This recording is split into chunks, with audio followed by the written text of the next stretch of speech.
à tous. On vient encore une fois de vous répondre par rapport au procès de M. Vital Kamerhe. Aujourd'hui,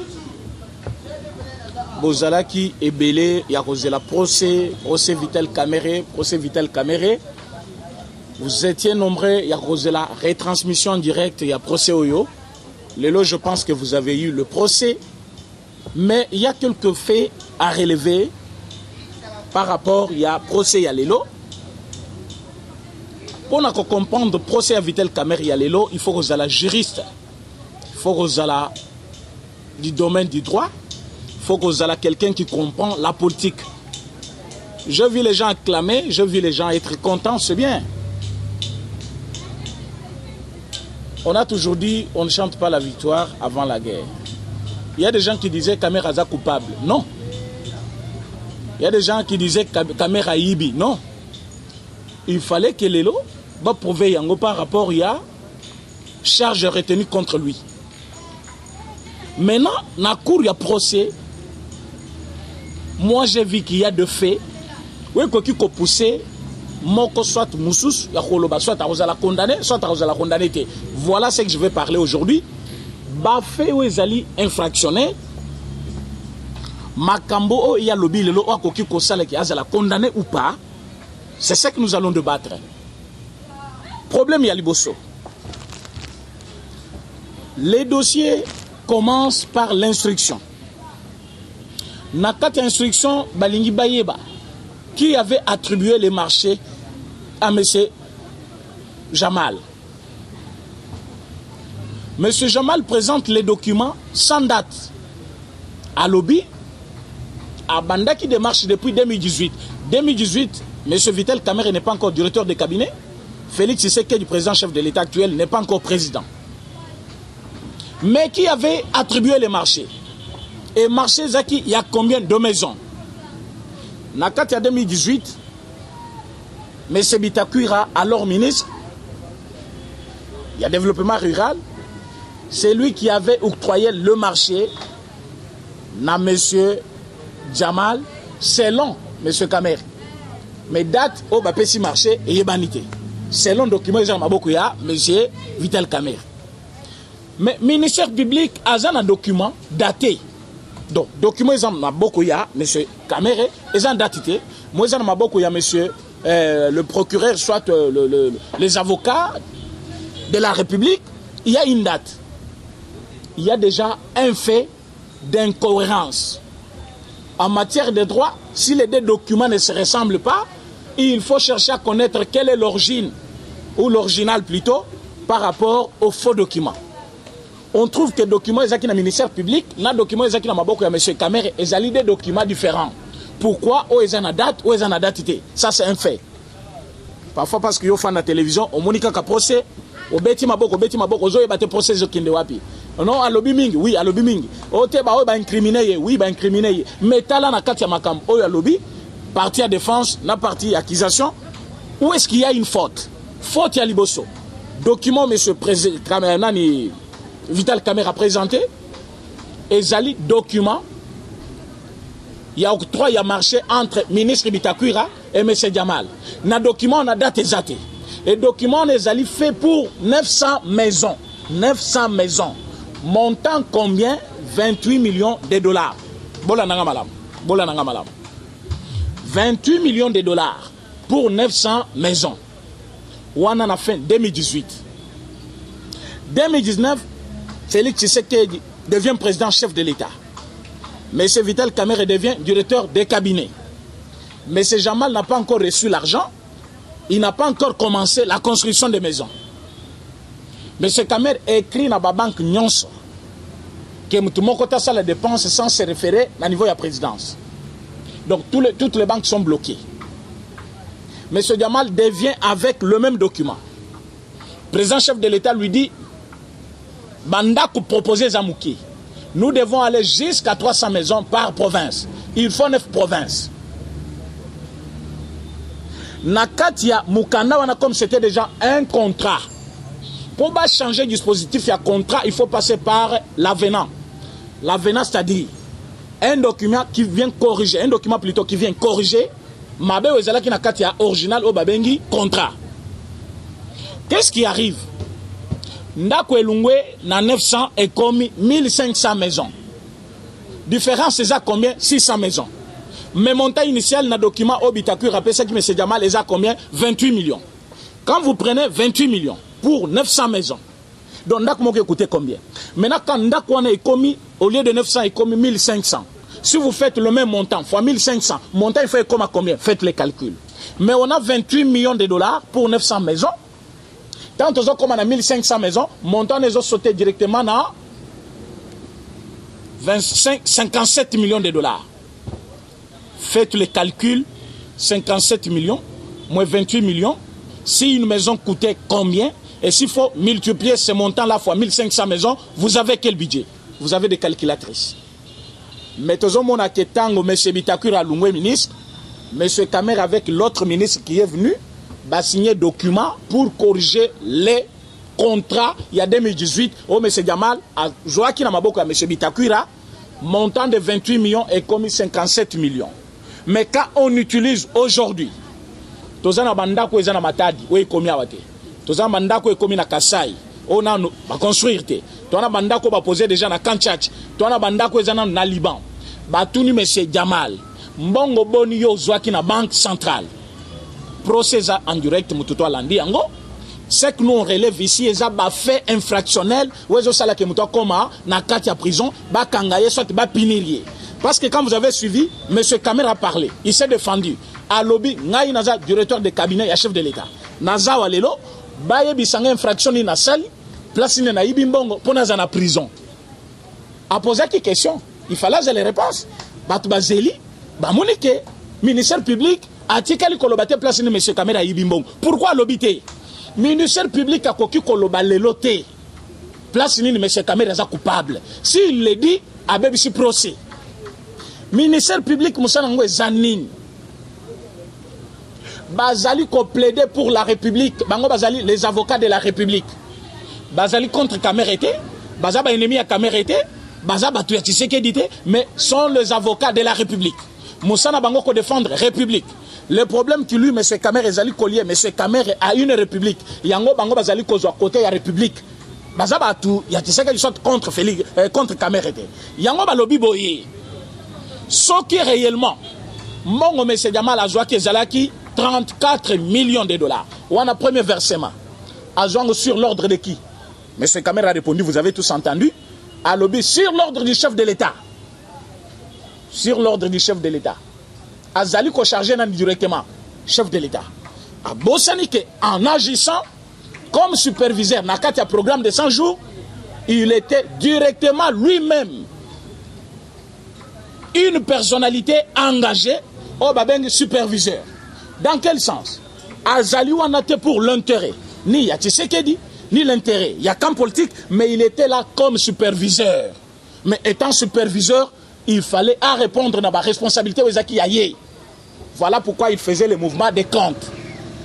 Maintenant, le ministère public, il y a Zozela, il sait que telle infraction au sali, telle place au détourné. Ce qui a sali bongo, Moussala va juge, il y a cour et Rosalanine.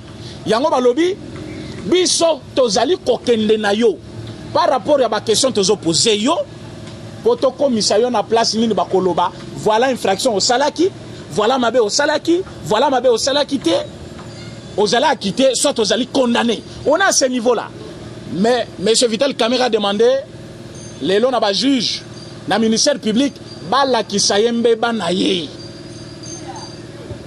Or na procès il y a les lots.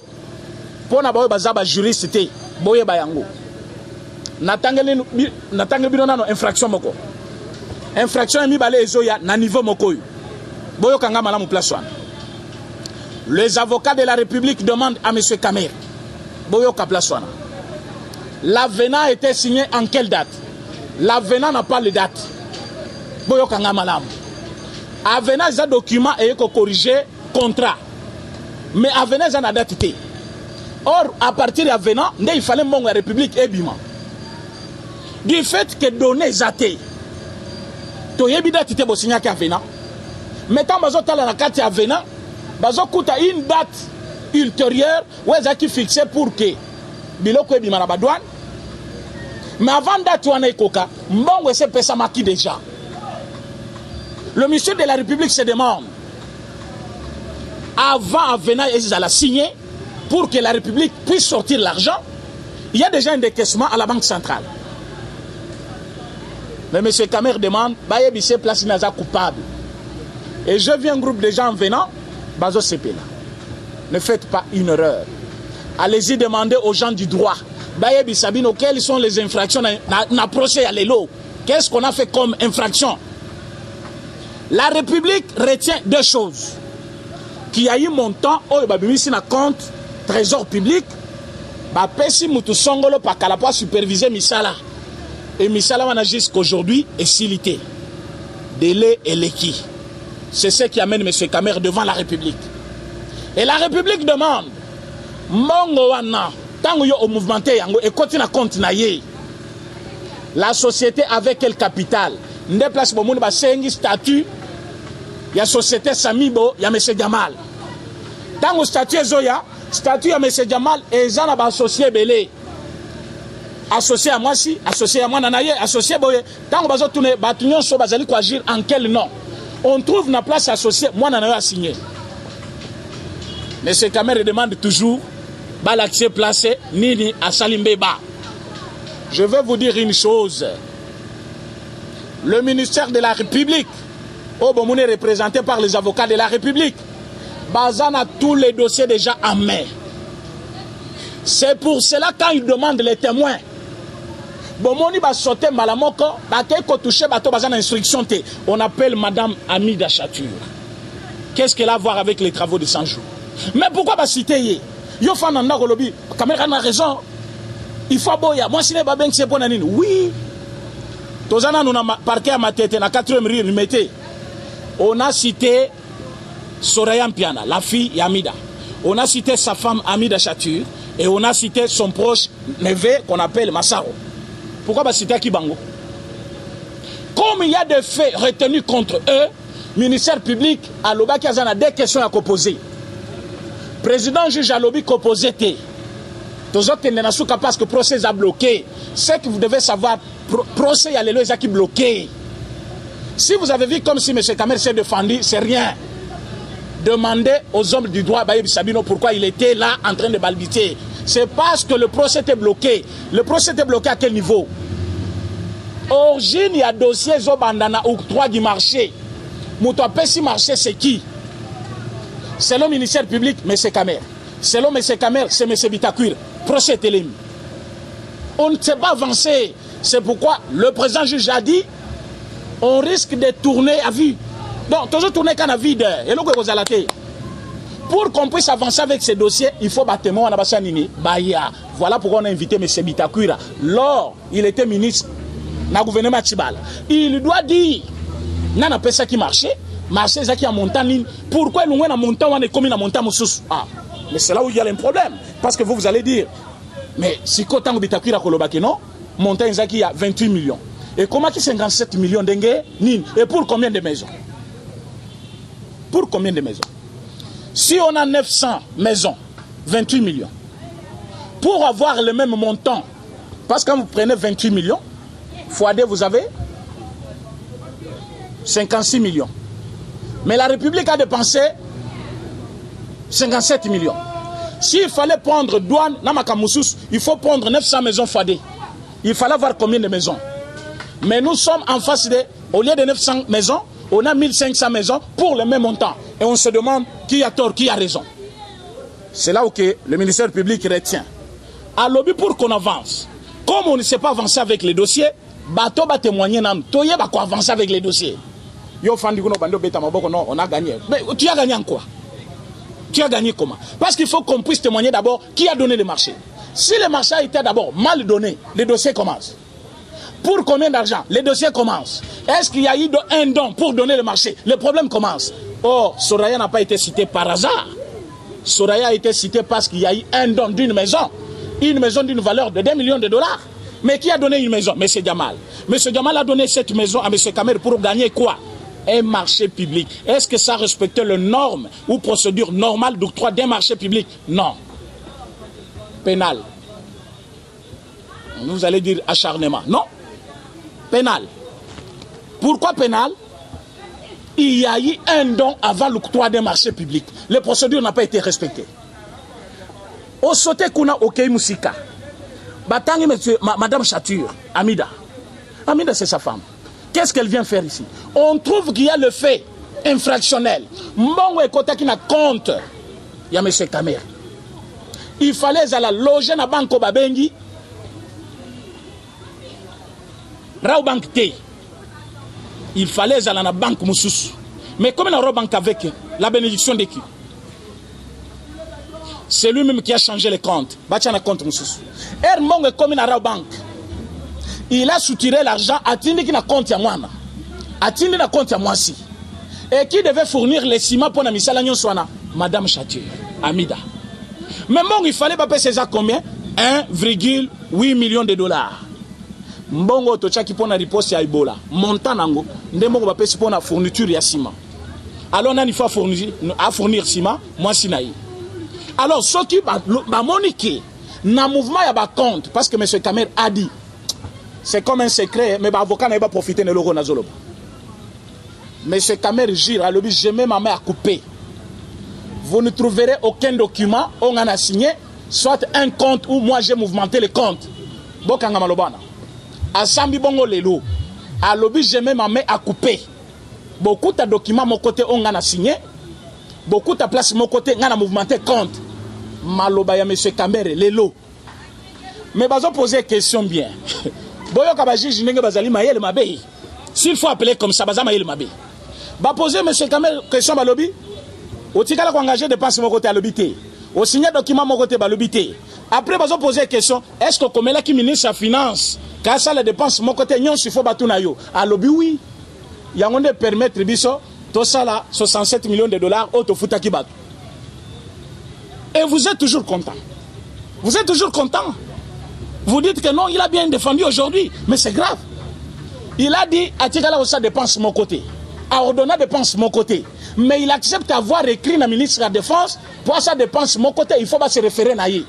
Bazo se référer à lui pour ça. Question à ministère public qui piège. Yo muto sali droite tango yo kibongo olobino mais c'est quand même innocent yo kinenga lobi atikala ko ça dépense mon côté. Mais il dit avoir écrit le ministre de la Défense. Tango yo komeli muto lobi ko ça dépense mon côté. Nyon solingo sala tunangai. Tango bazo komelo balobi tolingi to futa monsieur Jamal. Mbongo combien? Au 34 millions. Babimi simbongo ba pesi mutuana. Nana pesi ordre. C'est M. Kamer. Maintenant tango balobi na M. Kamer. Est-ce que comme là qui va société nyonso que va libérer biloko nyonso M. Jamal ou ezaki na douane sans que ba futa paiement moko? Alors oui c'est dans le cadre de 100 jours. Mais tu as déjà signé les documents. Quand tu écris à quelqu'un pour ordonner babimisa, tu as signé des questions on a écoute si M. Kamer na mai.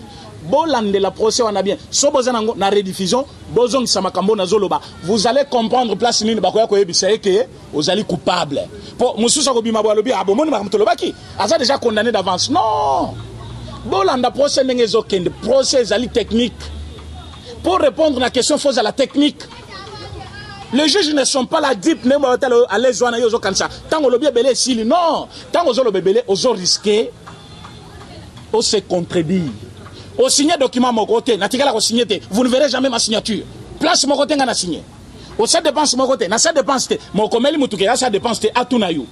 Mais ta mutazo tunayo avant ça la dépense. Nana zo paie sa bénédiction, c'est toi.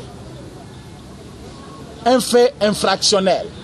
Et il demande place ni naza coupable botikangai. Non, le ministère public ne peut pas laisser comme ça. Il y a des faits infractionnels. Il va plus loin. Boyoka place azokin. Est-ce que tu as convoqué quand même des conseils comme chef il y a supervision? Et ça qui question il y a souka kokloué. Ceux qui avocat ne bazaki mayel, il ne fallait pas bâtir qu'à répondre place wana. À lobby, ce n'est pas lui qui a engagé les 100 jours. Bazaki un groupe de superviseurs. Mais un groupe de superviseurs, nana zaki ko sala ba réunion au lobby non au nom du chef de l'État. Ngaïna zaki ko sala. D'office na niveau wana. Chef de l'État tingyo comme qui? C'est parce que vous avez pris responsabilité. Na kati ya réunion, mutazo sala réunion, yende chef. Ce qui a délégué, c'est lui qui engage l'action. Est-ce qu'on invite M. Bitakwira? Non. Mais tu ne lui as pas invité. Or, vous faites ce qu'on appelle la continuité de la chose publique. Comme M. Bitakwira n'a pas été notifié, il n'a pas été invité.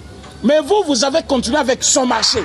D'office, l'engagement de cette affaire incombe sur votre personne. M. Bitakwira a été ministre, oui. Il est parti, oui. Mais l'affaire, c'est une affaire politique, ça reste la continuité de l'État. Mais M. Kabila est parti. Il y a des ouvrages que monsieur Tshisekedi, comme président chef de l'État, a inauguré. Mais vous avez déjà en chantier. Vous n'allez pas dire parce que Kabila est parti, oh, il y a celle qui est tombé dans maille. Non. Il y a eu la construction d'un pont et s'il a quitté. Tant qu'il est comme président, il a inauguré parce que c'est la continuité de la chose publique. Bitakwira a légué un marché. Toi, tu viens comme directeur de cabinet au Kati Batouana Moussana Bango. D'abord, Bitakwira a écrit une lettre de non-objection. C'est-à-dire, Aboyi, Bamatsa nombre yandaku comme prévu. Il y a signé un contrat pour 900 maisons. Bino Boyebolobi, il faut tout ça la 3000 maisons. Mais pour le premier lot, il faut tout ça la 1500. Bon, Matisina montant. Bon, comme il est Aboyi. Qui deuxième lettre qui mais reconnaître Yango. Yango va convoquer M. Bitakwira. Et quand M. Bitakwira va venir, Bino va charger. Bon, Dimaye peut charger Bino. Parce que je vis du côté de M. Kamel, il ne faisait que charger. Naïté. Na signété, na salle de dépense. Mais M. Bitakwira avait déjà comparu, na niveau limité, na 4e rue, à Lobaki, na réunion na Bango, na Yate. Ba invitant Naïté. Na tikala cause information te batu na secrétaire général yango ba secrétaire général du ministère mais là tango ba koya balobi que réellement monsieur Kamere avait présidé de réunion muto président ka ba réunion yende chef muto président ba réunion yenda pesa ka ba injonction tango yo pesa ki ordre ya mabe nyon se kokoyi la yo na minute le ministère public lui demande. Comme tu n'as jamais engagé une dépense, mais nous avons une lettre. Oh yo yo, sengi na ba ministre, papa. Na ba avocat wana tozo benga ba avocat bato maile, ba fandi bo bazotala, caméra zo répondre na question. C'était une question technique de la part du juge. Il fallait prendre le temps et répondre à sa place. Si c'était moi, j'allais répondre. Na place ya kiya nangai. Mes réponses nangai, la réponse caméra pécité. Il s'est cloué lui-même sans le savoir. Mais Azaki na isengo. Mais c'est à cause même de la réponse na yende sali kelelo, baya kobenga. Sorean piana, Amida, Nabitakwira. Or ba omi sa tout temps bakoya, bakoyindi c'est ce qu'on a procès na ye et kobima faux parce que ba fait infractionnel et kobimande na ba témoignage. Mais vous avez vu, ba avocat nyonso mtunyoso alobi ba témoin ya lingi ba comparaître. Ministère public est seulement quel était. Ministère public, lobby P. Lobby qui n'a procès ekoya. Nous voulons que maman mida azala. Tolingi sore en piana azala.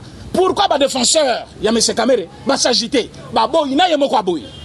Parce qu'ils comprennent que invitation ya batouana, convocation ya batouana na parquet et kobimisa déjà vérité. Or jusque-là, un fait infractionnel ne bazo benga yango et zana nouté.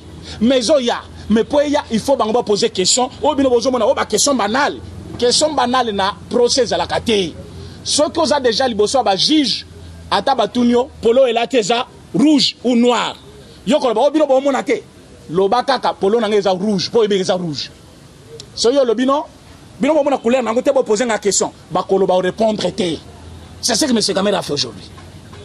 Tu agissais en tant que qui comme étant directeur de cabinet sur l'ordre du chef de l'État. Tout le monde sait que c'est sur l'ordre du chef de l'État. Mais tu agissais en tant que qui? Superviseur. Dans quatre supervision, vous étiez combien? Tous qui nombreux. Mais qui donnait les ordres? Ok, Moupanzi. Qui présidait les réunions? Ok, Moupanzi. Il y a déjà quelque chose. La date de l'avenant et la date de l'octroi du marché. Bossoukawan. Ce qui a deux faits. M. Kamere a tiré attention. C'est moi qui vous l'ai dit aujourd'hui. Il va risquer le 20 ans. Vous allez demander, mais les lois semblent bien. Oui, pour Nabino. Mais pour Nabiso, comment procès au Kendeboye Azo risqué. Pour Nanine. Parce que avenant, Ezaki signé en 2019, pendant que lui était déjà directeur de cabinet. Or, le contrat où il y a le Biba Pessi, contrat et Pessami avant il y a la directeur de cabinet. Là, c'est un problème. À l'Obi, Bitakura n'a pas marché. Mais tant qu'on va changer montant, il y a un coup, Bitakura n'est plus ministre. Mais tant qu'on va signer avenant pour corriger le contrat, c'est le directeur de cabinet qui était déjà en exercice. Maintenant, comme c'est toi qui étais déjà là, avenant, on est en date yebanité. Mais comme avenant, ils en date bah courir maintenant, bah recourir plutôt dans il y a avenant. Avenant, c'est un document qui vient corriger le contrat. Pourquoi ça vient corriger? Talanet mandat que c'est 900. Bah Matisse on a 1500. Le contrat ne reste pas le même. Pour la collection que Boyokani entre les deux parties, il faut pas signer un document qu'on appelle avenant. Donc Boyokani. Comme Toyokanaki, na quand ya Boyokani na biso Toyokani na que comme 1500, montant peut comme 57 millions. Mais comme déjà est mati, nana signé qui document wana. Document est na signature té, document ezali na date té. Mais ozo samba siko ndenge ni na document o yebanité. Ala kisi yango pe na caméra. Ministère public ya moni. Alors mais documents obiso tozanango, na oyo zanango, et des documents différents. Comment oya biso zana date, oya yo zana date té. Yokuna ozo betaka mabo. Il s'est défendu. Ils sont défendus. Ça, ce sont des faits infractionnels dans le dossier. Maintenant, le ministère public, bakoya kotuna question. Oyo ekosala ke binoto bo découvrir place faiblesse ezali. Mais bako poser question dans la procès o ezali qui par exemple les lotés parce que so ba lobby yango ekolakisa intention. Il faut bâtir comme tout à samba à se défendre. Les londes ezaki sous instruction pour que Mututo à se défendre à lobby. Mais comme ils ont bloqué sur le niveau. Quand je dis ils ont bloqué, c'est-à-dire parti défenderesse, il y a M. Kamer, ils ont bloqué la chose quelque part. Comment ils ont bloqué? Ils ont dit que Bango va faire ça qui marche. C'était Bakoki qu'on reconnaître date à venate. Déjà à ce niveau-là, moyen ba juge va poser la question sur ces là qui était. Il y a un dossier à l'élo, comme si le tribunal va briller mingité, parti à ministère public va briller mingité. Ministère public pour pas défendre, pour pas poser question. Il faut pas montrer qu'évolution des dossiers à malam. Mais dossiers qui malam parce que Bazar a besoin de témoins. Témoins on a ce Bitakura. Alors vous quand vous allez me dire non, besoin mon attaque acharnement. Besoin mon attaque Phoenix Alinga écarté. Bolimbo mon attaque besoin lingaté en 2023 mais vous manquez à la raison. Pourquoi vous manquez à la raison? Parce que vous ne voyez pas procès. Chaque question n'a importance nango. Maintenant pour moi, na procès au Ekoya. Na rolinga ko tuba caméra izalate pour que ça la passe et ba tobele ba crier pour procès Ekoya tant ba ko tuna Bitakura lobby oui j'avais donné le marché mais na lungwaki na fin 2018 na 2019 avenant ko salema en avril 2019 ba tuna monsieur Kamere comme directeur du chef de l'état il y a cabinet comme superviseur il y a travaux de 100 jours a tuna biso babakisa ki montant wana pona nini et puis tant babakisi montant wana Babaki montant wana équivalent ya bandako il fallait basala na bandako ba batisa eza ya combien ba calculer montant ce qui montant ezali koyokana te infraction mususu mon frère procès oyo kota la kana misumi balete kota na droit kota na politique aussi ce qui ozotala kaka oete c'est un procès politique bazo lingande ba kangaye te ote bazo sala boy parce qu'il y a za caméra sinon balinga batika ye te. Procès Zali triqué à tous les niveaux. Dans quel sens? Et Zali na parti politique et Zali na parti civil. Dans quel sens ces autres partis politiques? C'est comme s'il y a des guerres internes à politiciens entre M. Bitakura et M. Vital Kamerhe. Si vous avez accès à parti politique, au continent quand il y a parti civil, vous verrez que la République réclame ses droits. Tant on va calculer mon temps. Selon licence Sabandako et Zanamaboko et M. Jamal, Bamoni Kendako Moko coûtait $5,000 à partir ya côté Atindaki Kuna.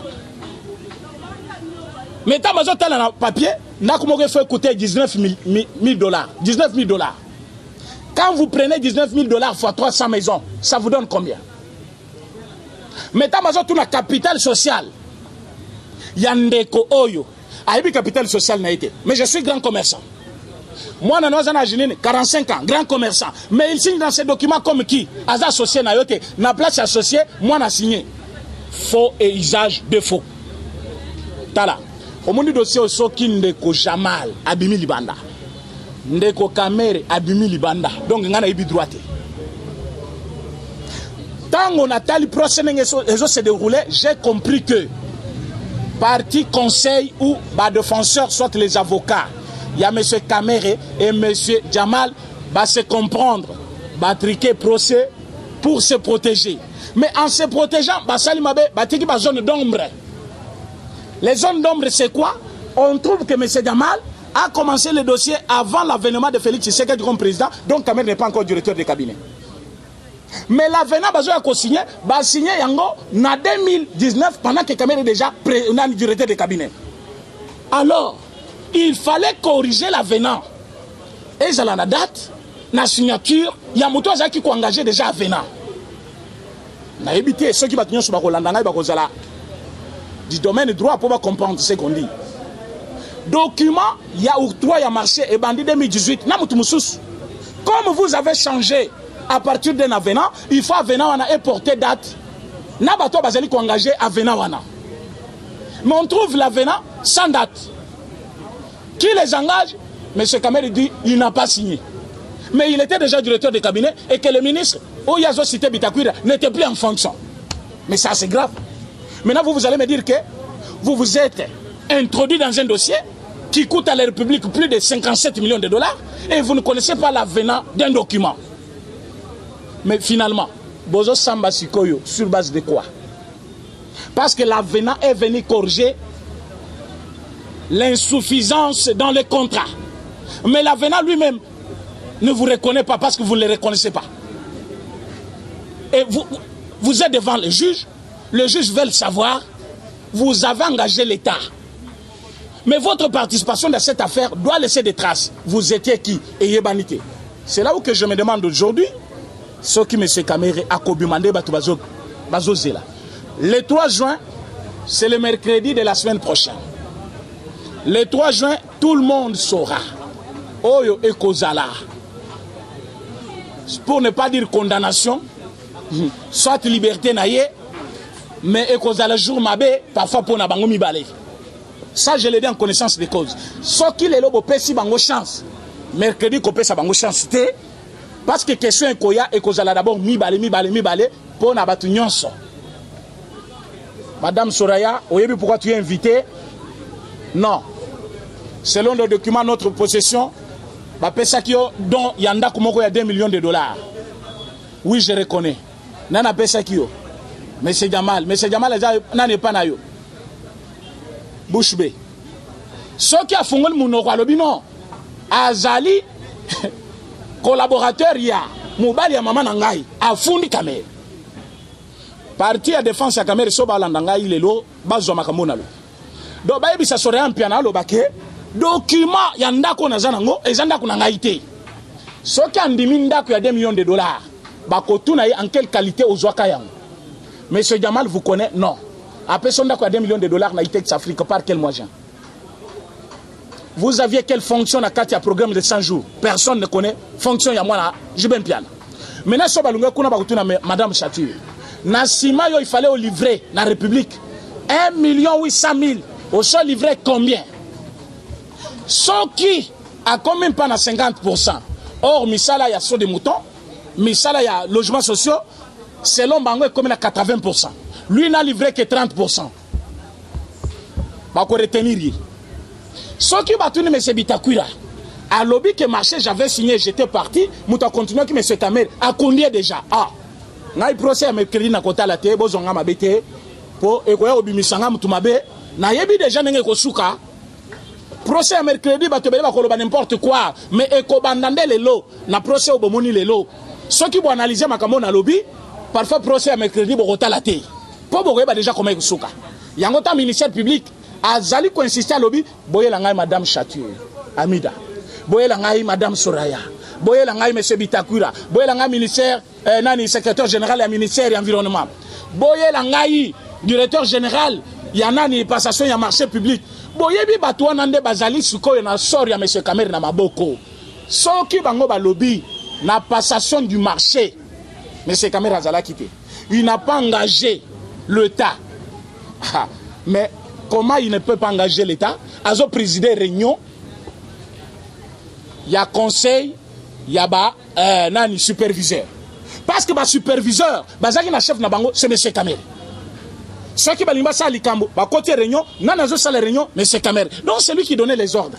Mais quand on lui demande, il dit sur l'ordre du chef de l'État. Tout le monde connaît, c'est sur l'ordre du chef de l'État que vous étiez directeur de cabinet. Yango na sengi batunyo solelo.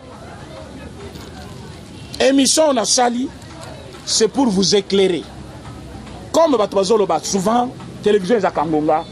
Nazo koba na même émission sur les antennes ya Lokitwa Congo TV. Ponani nazo ke koloba kuna. Parce que kuna na cause na temps et belé pona koloba yango.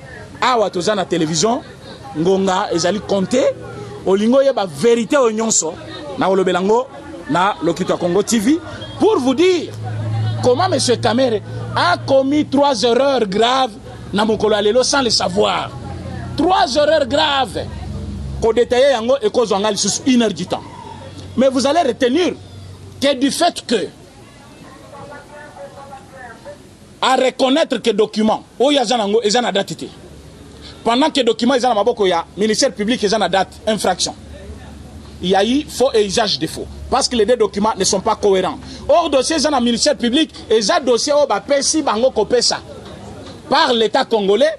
Voilà à notre niveau ce que nous connaissons de ces dossiers là. Ba pesi ministère public kendo sambela biso. Maintenant yé mutazali comparant soit accusé azobi mana document et ça na signature té ou ça connaît ça na signature. Dans quelle boule ayaki na document ça na signature té? Ce n'est pas pour se sauver devant la justice. Ba cause ba falsifier document na té pour se défendre devant la loi. Et koki kozalete ba utiliser un autre document pour se défendre. On va voir tous les deux les 3 paramètres. Alongwe na infraction ya liboso, akena infraction ya mibale. Il a dit qu'il n'engageait pas l'État. Il n'a pas signé sur un document. Mais Bakouti na mukanda ya komela ki ministre ya finance, ministre ya budget. Kosenga bango ki ba respecter na lombangu. Ba ordre ya pesa ki en fonction toujours. Il y a programme ya 100 jours. À lobby biloko ezana mai e futa douane te. Or na kati ya 57 000 dollars. 57 millions de dollars. Mbongo ya douane ezaki déjà na kati. Donc, selon les contrats entre M. Djamal et la République démocratique du Congo, Bayokana Kiki, Yoko Selabiso Bandaku Nyonso. Mais montant nango est combien? 57 millions. Bayokani Nyonso. Mbongo na yango à deux tranches.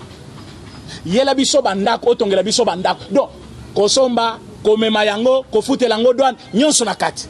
Mettons makambo komi na niveau ya douane, Bayeli sous Kosenge République, Afutambong. Mais M. Kamere, comme dans sa malignité toujours, a comme l'escope à ministère à budget, il y a finance, transport, revoir, à lobby, bon foot, il s'abangouata un ronté, biloko et quota. Bon, il sous l'État. Parce que l'État, ça fout un bongo. Mais biloko lobby, et foot à l'issue sous des fouettés. Tant que vous foutate, il fallait foutre l'ango douane. Pour moi, vous avez déjà montant ma pessier. Tant que vous avez fouta, douane n'est à perdre, l'État congolais a perdu. Voilà la deuxième infraction. Yoko Lobakaka, non, il s'est défendu. Troisième infraction.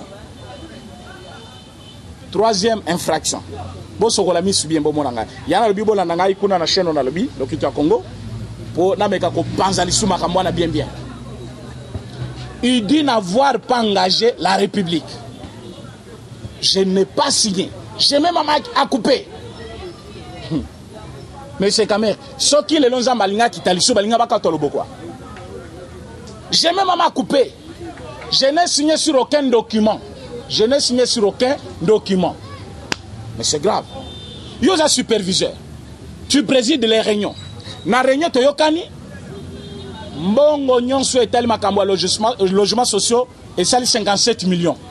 Il faut Mbongo et la banque centrale. Nanaza superviseur numéro 1 Moutouasaka réunion yo. Bo signer protocole d'accord. Boti na banque centrale. Pour banque centrale abimi sambongo. Mais tu n'engages pas la République. Mais pour personne ordre Mbongo ebima. Tu n'engages pas la République. Au ici ministre de la Finance, Babi Missambo, on a besoin d'engager l'État. Il y a eu de quoi se dire à ce niveau-là. La République a été engagée par votre responsabilité.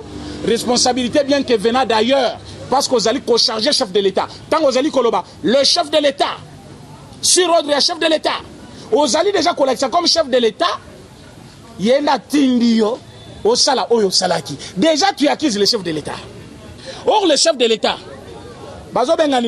le programme de 100 jours du chef de l'État. Donc programme d'abord il y a chef de l'État. Le chef de l'État vous ordonne, comme étant directeur de cabinet, de supervision de ces travaux-là. Maintenant, comme c'est sur son ordre, balobi bimi sambongo, yo bimi sango mabe. Bakanga pe chef na yo. Selon la loi, bako juger yete. Bako sambisa yete parce que vous avez manqué à votre mission. C'est ça les droits. Il fallait au bimisa 50 millions. Au bimisa 50 millions. Au copé ça songolo pakala 25 000, 25 millions, 25 millions. Yo ke au pesi bango 20 millions, 20 millions. Au lieu 5 millions, 5 millions. On ne va pas arrêter ton chef. Ton chef a dit bimisa mbongo. Yo bimisi, au lieu pesa nenga lobaki au kati. Vous avez manqué à votre mission. Selon la loi, on vous arrête vous. Donc, les travaux des 100 jours du chef de l'État, ou le programme des 100 jours du chef de l'État, vous comme directeur de cabinet, tu es devenu superviseur, n'a qu'à exercer sa fonction, vous avez utilisé mal l'argent. On a ce niveau-là. C'est pourquoi vous avez vu Jean-Marc Kabound être déçu là-bas.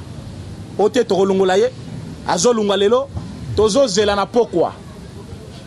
Namonaki déjà, Madame Janine Mabound n'est pas président chef de l'État.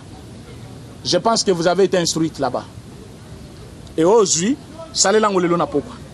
Ce qui Jean-Marc Kabound a l'ungé na parlement, je l'ai dit 2 fois. Bon zélaté parlement, il y a Congo et subsisté pendant 1 semaine. Moi aussi, je vais mettre ma main à couper comme M. Kamer. Ce qui va détruire Jean-Marc Kabound, l'élo, une crise institutionnelle commence au niveau du palais du peuple. Parce que le palais de la nation que vous voyez aujourd'hui, il y a des coalitions. Il y a FCC et CACH. FCC, Bazouaki, président de l'Assemblée. CACH, Bazouaki, premier président de l'Assemblée. Il a été voté plus de 400 voix. Des institutions, il faut plus de 250 voix. Ou signature. Mais M. Jean-Jacques Mamba qui a accusé ou qui a initié la pétition, Bazali Batoye MLC Baza moins de 10 dans le Parlement. Maintenant, tant Azali Koye na signature, Azo même plus de 64 signatures, dont Batumususu, comme on a bango Ezali, na liste, mais bango moko ba signé yangote. Faux et usage de faux. Bobandi Kotangi Langai, article 107 et l'obinine. Article 107. L'article 107 est clair. Bakoki Kokanga, député nationalité, pour avoir pris une position par rapport, il y a un fait ou un autre fait, n'a qu'à exercer sa fonction. Mais où? La plénière. Balobi n'a qu'à exercer de ses fonctions. Mais ce Mamba aussi, n'a qu'à y a une initiation, il y a pétition. Il a relevé compétence à fonction. Mais qu'est-ce qu'il a fait à l'intérieur? Il a utilisé un nom. La signature, il y a Moutoua a signé. Moutoua a porté plainte à lobby ou utilisé comme Nangai. Au signature Nangai. Pourtant, on a pétition Ningisa ko signé. Au sali infraction. Wana infraction na bakangele yangote. Mazole kana télévision, à l'équipe radio Top Congo aussi, à lobby, le député Ouazali Kofunda Ngaywana, assure à reconnaître que Asignaki, na présence, il y a des députés Moussoussou 6. Donc il charge le monsieur d'avoir accepté qu'il avait signé. Et le monsieur écrit aussi à l'État, à lobby, moi je n'ai pas reconnu que j'avais signé, par contre je lui ai porté plainte. Pourquoi utiliser comme Nangai? Botala Mukanda Yangoy. Wana ça devient maintenant flagrance. Article 107 et lobby, bako kanga député té. Mais sauf, tant bazolo ba sauf, ça annule tout. Sauf quoi? Ba lobby sauf en flagrant délit. Donc bakangi yon ambeba au sali yango et puis na espace moko ya muke. Or, monsieur Bakoutier a affirmé que le député qui a renié sa signature a signé qui a avoué qui paye yango pendant que le député dit n'avoir pas signé ce document. Directement, va tomber dans l'affaire Babengi flagrant délit. Wana immunité za la kate ba kotoka yo la kuluna. Nde na place bakangiye et bakangiye yo lobi non pourquoi bakangiye? Bakangiye parce qu'il y a flagrance. Mais comme l'état de droit fonctionne, ba lobby a koki koken de prison avec immunité. Bakocha y a une résidence surveillée jusqu'à ce qu'à comparaître Mukoloya le 27, le lotoza le 25. Donc Jean-Jacques Mamba, Bakosambise Mukoloya mercredi, le 27. Et tant Bakosambise et causala entre deux députés, confrontation entre eux. Initiateur, il y a pétition. Non, Moutawangani signature na ye qui a signé quitté. Maintenant, à ce moment-là, ensemble, et cause de Moukano, il y a Kolongola, Mwanamboka, Jean-Marc Kaboun. Mais déjà, les lots, Bangokuna Baché déjà, mais vous allez faire quoi? Vous voulez voter? Mais il n'a pas été encore déchu de son mandat. Il faut le déchuer et puis organiser une vote. Maintenant, quelle est la vote qu'il faut faire aujourd'hui? Ce qui va contrôler politiquement ce qui s'est passé dans cette destitution, vous allez trouver que M. Chadar a Wangani. A lobby problème wana et bimel na bureau na bisoté. Monsieur Moulania a wangani a lobby problème na bimel na bureau na bisoté mais FCCT. Mukanda ya destitution ya Jean-Marc Kaboun et bimel na bureau ya présidente ya Assemblée nationale.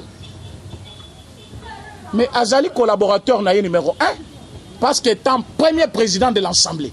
Mais comment document ya destitution ya Moutalandi yo ezobimana na bureau na yo?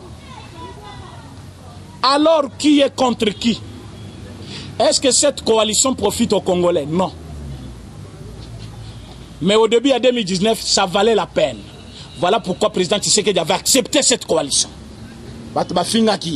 Pourquoi Ndimi Kabila? Pourquoi il veut rester près de lui? Je demandais à des gens ici, pour déposer plainte. Chaque jour.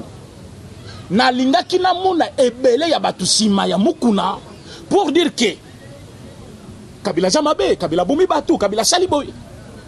Mais bozolo bango chaque jour. Maintenant mutumoko alobi non, comme bolobi a Jamabe, to fondé devant l'état basambisa ye. To yeba boma banani, mabe na ye zawab. Mukuna se retrouver seul. Et seul jusqu'à aller même en prison. Et l'ungwe kuna komi kutu muluba. A seul mon poison de quoi tu sais que bakanga écoute. Ah. Mais hier à Salibongo, ma fondi Kabila Lobby, fausse commune, abomi Boteti, abomi Sebeya, abomi Bakasayen, à guerre, babenga qui comme une ensape. Et ceux qui vont voter à cette opération, ils confient à qui ça va te basili. Mais s'il faut qu'on s'ambisaye, cour constitutionnelle des fois s'ambisaye. Mais moutazo qui est comporté plainte le lobby plainte à Mami Chibola et na vidéo. Mami Chibola, violée par M. Mukuna, évêque. À côté de prison. Malamoko le même jour comme renseignant, Malamoko prison. Mais c'était une piège. N'est-ce toujours cessé Koloba Yangote. Ce qui est là, n'est-ce pas Kangi Mukuna. Tu sais d'intervenir. On va demander est-ce que tu sais que du temps Bakangi Kamer, est-ce que tu avais intervenu? Maintenant, pour Mukuna intervenir, on a piégé le chef de l'État. Le chef de l'État a dit sécurité naïe. Et Zali pour la sécurité paye à Batunyon sur Bazaba Congolais. S'il faut protéger Mukuna, il faut protéger aussi les autres. Ceux qui moi suis affondés, Azalipe congolaise, Azad droit à la protection. Justice Salamou Salanayo. Et belé baka moi. Et j'ai regretté, Moukolo a procès à Mukuna, Gombeza confiné. Batouazo kota Gombe Pamba Pambate, mais j'ai vu tout le coup ya ba maman, et belé liboso ya palais de la justice, ba comme na ba papier na bango, Mukuna violeur, Mukuna faux pasteur. Je me demandais, ba maman wana, ba koma ki na Gombe ndenge nini? Bakotela ki wapi bakoma ki wana ndenge nini bisomba somba bakeko somba ba mama basuki wana te bakeko defana famille Kabila ote biso famille Kabila te ko porter Mukuna plainte parce que monsieur Mukuna asakanina famille na biso alobi Kabila zakamwana ya tata na yete. Mais Mukuna n'a pas encore fait des jours en prison. Moussou Sabimi Ibrahim Kabila a confirmé makambo Mukuna salaki. Asili ces missions, Abimika Kalibanda déjà enlevé. Mais vous avez dit Moukouna Paskaza Moulouba, mais il est payé à Zanan. Il dit problème est Zamoko Kaka, Bazo Makila Nangai, Bazo Payaye, Bameka. Oyo Akobima Mananaye, Atikala, Libela Mananaye. Ouazamana n'a été à côté de prison. Mais le garçon a mis sa vie en danger. Alobiba Meka Kaka. Donc, Sokinga n'a eu Kokosa, n'a côté prison. Pourquoi le Cambon a-t-il les autres? Alobi, nous autres n'en avons pas. Bon, Katinga Bozumakila, Sokinga n'a jamais Kabila, perte, Bochenga na prison. Mais Sokinga n'a jamais naïe, Bokangi Kabila, Joseph. Je n'ai rien entendu, ni de la Mouka, ni de MLC, ni de FCC, ni de l'autre côté. Maintenant, silence des morts. Mais qu'est-ce que vous avez cherché? Tu sais que il fallait qu'un Kabila. Oye, à qui ça li kopanandoki? Ah, azandoki. Mais vous dites justice à Kangandoki. Mutumoko alanimu kunate. Maintenant, nous sommes là aujourd'hui en train de regarder le spectacle de mauvais goût l'ensemble des institutions à Kaboun. Mais cette majorité va disparaître. D'ailleurs, je vous ai annoncé la démission. Il y a eu comme Premier ministre. Bientôt là. Vous m'avez demandé, Président René, par quel magie, par quel moyen? Dans l'autre émission, je vous ai expliqué. Je ne vais pas aborder aujourd'hui. Bon, il y a beaucoup de sur ces deux chaînes, soit Sangwa Congo, soit Lokito Congo. Bon, Kangana Lokito Congo, on a dévoilé peu de secret. Pour la Nini, téléchargement, il y a des missions, il y a des missions, la mouké. Bazali Kosengana, président Félix, chef de l'État, a dit que la majorité va changer. Président Patouni Bango. Est-ce que Batuna Noma qui n'a jamais Kamil Babani Moussala? Batuna Nome, na SNCC, est-ce que Babani Moussala? Nana Zali ko bloqué. Ministre FCC. Pourquoi Zali ko bloqué? Bali ko l'exabat que ngam naza chef ezana kingakati. Alors allez-y demander là-bas. Majorité ils ont panzana. Gouvernement ils ont démissionnaire. Pourquoi il faut être la démissionnaire? On ne peut pas avoir une majorité dans le plateforme électorale. Kanga Elemawana. Le plateforme électorale, la Mouka. Plateforme électorale, FCC. Plateforme électorale, Cash. Mais que dit la Constitution? La majorité doit être observée au sein d'un parti politique ou un regroupement politique. Et ce qui majorité est un regroupement politique ou parti politique, d'office, il faut que le Premier ministre n'a qu'à la majorité. Mais PPRD n'a pas la majorité. UDPS n'a pas la majorité. FCC n'a pas la majorité. Mais toujours, la Mouka, Cash, FCC. Mais ils ont la plateforme électorale. Mais comment le chef de l'État a pu nommer quelqu'un de FCC comme Premier ministre? C'est là où se trouve le problème. Azela qui... Cour constitutionnelle à se prononcer. Ce qui a beau la majorité FCC, Tolinga Tobeta ina sans gouvernement. Balinga qui va bloquer à tous les niveaux, et boye que le chef de l'État venait fraîchement de l'opposition, Azaki n'a armé mon côté, Azaki n'a milice mon côté, Asa la rébellion mon côté. Nombre de soldats formés par M. Kabila et Yebaniti. Bolinga qui va assister à une scène horrible. Et vie à Congolais. Bochaki Angouat. Les lots, tout le monde chante. Dollar est comme 2000. Dollar est comme 20 000. Je me demande, Boye Bisangani Bino Bozali ko produire côté Kalibanda pour que vous importer dollar na mboka na bino. Aucun produit. Mais vous ne vendez rien. Dollar mboka ya bapaya. Mbongo bino bozo sala. Machine tondi na bandako ya ba libanais, bazo produire franc congolais. Bazo somba dollar, bazo ngisanga ba mboka na ba. Babomba ka mbongo te na ba banque na biso. Comment voulez-vous que mbongo na biso ezanga valeur te? C'est là où nous avons tout perdu. On ne produit rien. Nous sommes le premier producteur en cobalt. Bote kakango na primi. Mais Rwanda wazalité na minéraux mon côté na mboka na ye azobima premier producteur mondialement reconnu azote kapeli banda partout. Mais minéraux na biso na est de la République ne azopillé. Rwanda un petit pays. Il a quelle armée? Armée na biso infiltrée du début jusqu'à la fin. Yaona yibisa bino makambo Zoé Kabila. Quand j'avais dit Zoé Kabila, n'avait pas le droit de passer les troupes en revue. Un gouverneur qui passe devant les armées, bango balati sokotona minduki, mais il a passé les troupes en revue à Zali. Ni ministre de la Défense, ni Premier ministre, ni président chef de l'État. Il le fait en quel pouvoir? Par quel pouvoir? Dans quel droit? Bazali kobe miseminere ya mboka par Zambie. Pour bafuta ba chinois, contrat au bango ba signa qui contrat léoné. Il faut provoquer une milice au niveau de Zambie pour distraire les Congolais que Zambie a l'occupation. Est-ce que Zambie peut occuper le Congo? Zambie a confronté le Congo. Zambie a battre le Congo. Mais pourquoi ils le font? Pour mettre vie à les Congolais en danger. Les lots dans une famille, Bazali a dépensé 5 000 francs pour 10 personnes. 7 000 francs pour 10 personnes.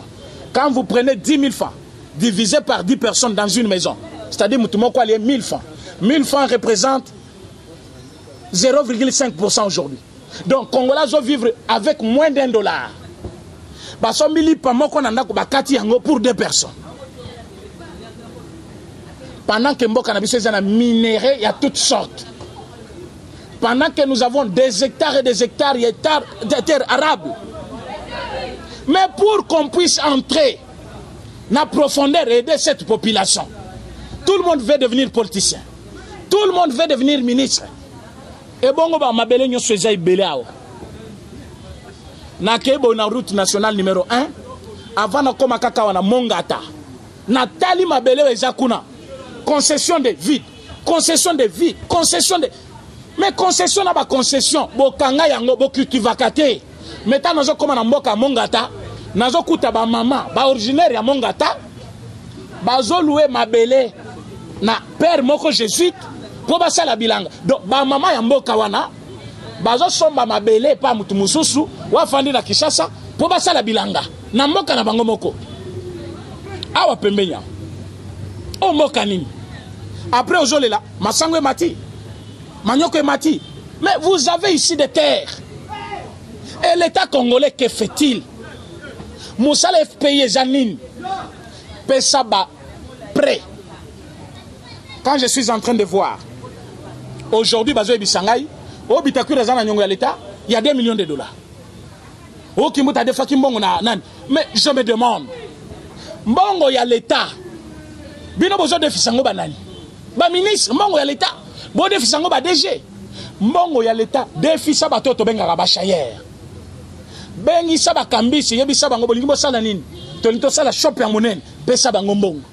Lukaba mama maraîchère, roba saka bilanga awa. Na force. Kende na bango kuna na mboka. Pesa bango ba terre. Loba okofuta mabelete.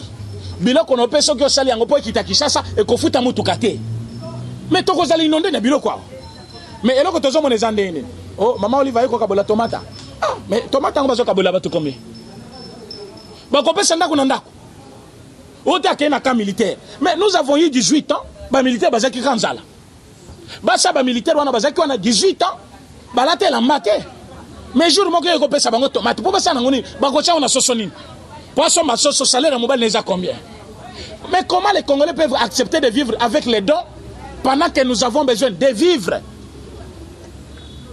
avec des salaires? Un Congolais doit vivre avec son salaire et non avec un don. Un vrai Congolais, il faut boya don, il faut andima salaire. Ba peso musala. Et so ba peso musala simbité. Ba lungulo ba cha muto ayebi. Ba privilégier compétence. Ba louk esprit de créativité. Na bato bazan esprit à projet pour projeter l'avenir ya ba Congolais. Ce n'est pas tout le monde qui vient aujourd'hui. Otenga na tangi na potoming ministre. Ngana tangi na potoming conseiller. Ngana tangi na potoming. Mais toujours mabela webele, vous allez développer le Congo quand? Tout le monde veut devenir ministre. Voilà pourquoi je vais vous dire, vous allez me suivre. Na niveau ya chaîne on a Pesibino, je vais développer des stratégies pour faire cette majorité. Pour faire tomber, quand je vous ai dit que je fais tomber des grands, nombreux, monaki on dirait, mutumoko bo alobi kaka tika loba. Mais bobé ngai pona ko féliciter kaka. Na moni ba champagne te. Oh, to moni ba komeli tambo mamba, oui, ba komeli. Ba lobi ba lungole immunité, ba sambisa ye. Numéro, on a appelé ça Kibino la fois passée, parce que cette fois-ci, je vais projeter une pétition, mais d'une façon un peu révolue, contre les gouvernements. Oh, et tout, la prêt pour que la majorité ait un gouvernement, pour qu'on puisse monter une stratégie ensemble. Je l'ai fait pour ta moment, les lois nazo salango pour un gouvernement. Vous allez me chercher sur ce numéro, plus 243 84 43 68 919. C'est mon numéro que vous avez tous déjà. Vous allez me chercher pour qu'on puisse monter une technique, comment faire tomber cette majorité, ces gouvernements qui n'inspirent jamais la confiance du peuple congolais. J'ai dit et je vous remercie. Eshima, votre magazine qui bat au rythme de l'actualité. Une réponse à vos besoins en information, un éclairage dans divers domaines. Impartial, documenté, instructif. Eshima, au cœur de l'info. Retrouvez la nouvelle édition. Leadership, gouverneur Richard Mouyej, le plébiscite des Forbes. Politique, le système politique africain. Alternance et organisation de partis politiques, les opposants, nouvelle force du pouvoir. Interview, Jean-Marc Kabonde, l'UDPS ne cédera pas au chantage. Baudouin Maillot, au nom de quoi on nous impose la machine à voter. India Omari passe en revue le meeting du FCC. Province, les lois là-bas, coffre-fort de réserve minérale. Sud Kivu, l'impulsion salvatrice de Maître Nyamugabo. Économie, budget colossal de l'État, réalité et promesses. BIAC, 2 ans après, toujours pas de repreneurs. Afrique, le poids des organisations africaines. International, la Cour pénale internationale en sursis. Dr Mukwege, un prix Nobel politisé. Retrouvez l'intégralité du magazine Eshima dans les kiosques. Eshima Magazine, un nouveau standard d'information.